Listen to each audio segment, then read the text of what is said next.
If you are capable of causing depression to yourself, I'm saying this not without any concern for your illness or not due to lack of compassion, because that is the nature of what's happening to you. If you are causing depression to yourself, you are able to generate substantial amount of intense emotions and thoughts, but in the wrong direction. If you don't have very strong emotions, very intense thoughts about something, you cannot get depressed. It is just that you are generating thoughts and emotion which work against you, not for you. So you are strong enough to cause depression to yourself because for you to cause a mental illness for yourself, unless you're pathologically ill, which is just a small number of people, rest are all self-created. Most of them are self-created. A few are pathologically ill, they cannot help it. It just comes from within because of genetic and other factors. Almost everybody here, if we train them towards a certain kind of thought process and emotion and push them a little bit with the outside situations, almost everybody will lose their mental balance. They will become clinically ill.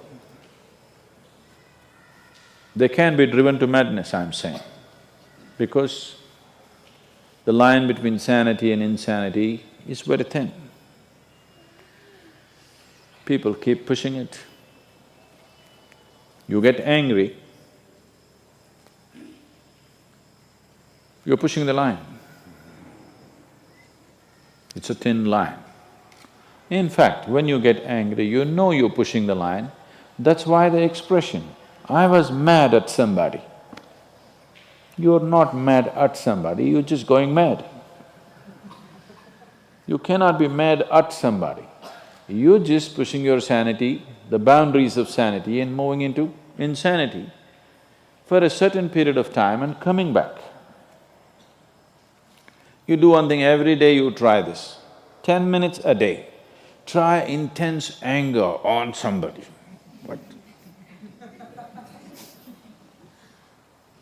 You will see in 3 months' time, you will be clinically there. Yes. Just try it if you want. Because if you keep pushing the line, you go mad and you come back, you go mad and you come back, one day you're not able to come back, that's all. One day you're not able to turn back, then you're clinically ill. You must understand, even if you got angry for a moment, you're already ill. Maybe you don't get the certificate of diagnosis. They don't slap a certificate on you that you're gone, but you are going, isn't it? You think it's your right to throw tantrums? You think it's your right to get angry with people? You think it's your privilege to be depressed so that you'll get attention from somebody? You keep playing this, one day you will not be able to turn back. Keep crossing the line every day, one day you will see you cannot cross back. That day, you need a doctor. Till then, everybody needed a respite from you, but the day you can't cross back, they get the respite because now they can catch you and give you to a doctor. Otherwise, you're temporarily going mad every day, many times a day. They cannot even send you to an asylum, they have to bear with you, your family, your friends, your people around you. If you get at least truly clinically ill, we can hand you over. There's one temple in Tamil Nadu, where they chain you and keep you. Where there is no hospital, no psychological for ailments, there's no hospital, there is a temple that somebody created which is supposed to push people back into sanity. So, families just take them and leave them there, they're shackled and left in the temple. You give them some money, they'll feed you, and you're just there like an animal, tied up. I think if hospitals were run like this, a lot of people wouldn't go crazy. They would maintain their sanity. Right now it's too deluxe. If you make hospital extremely comfortable, it'll become an incentive to become sick. And you have incentives in your life to become ill, right from your childhood. You got the maximum attention only when you fell ill. When you are happy, they screamed at you. When you squealed in joy, they screamed back at you, adults. You…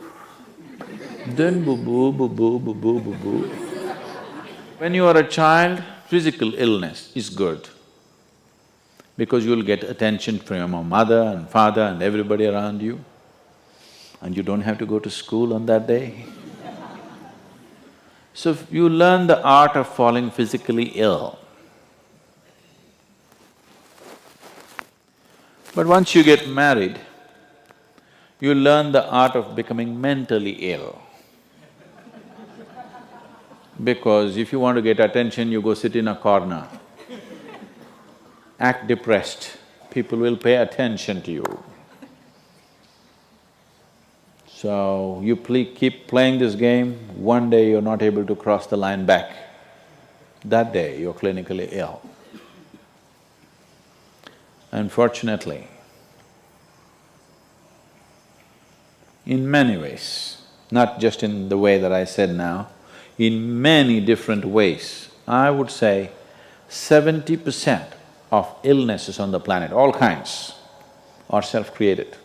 Even if you get an infection, there is a way. If you keep yourself in a certain way, physically and mentally, the virus and the bacteria will not work the same way as it works upon somebody else. If you set yourself like this, no matter what's happening, anyway, I have to go and do this, this and this. There's no break from that. The last 29 years, I have not been able to cancel one program because I'm running temperature, I got a cold, I got this, I got that. It doesn't matter what's happening, what you have to do, you anyway have to do. You can't turn back on that. Either out of your commitment or you have a boss like that. One way or the other, if it happens, then you will see, you will not at all fall sick so often. Because if you have temperature, you still have to go. If it's summer, you still go, right? Now, a lot of people don't go. It's a little hot outside, they don't go and work. Little cold outside, they don't go and work. A little raining, they won't go and work. A snowflake, they will not go and work. This is just weather.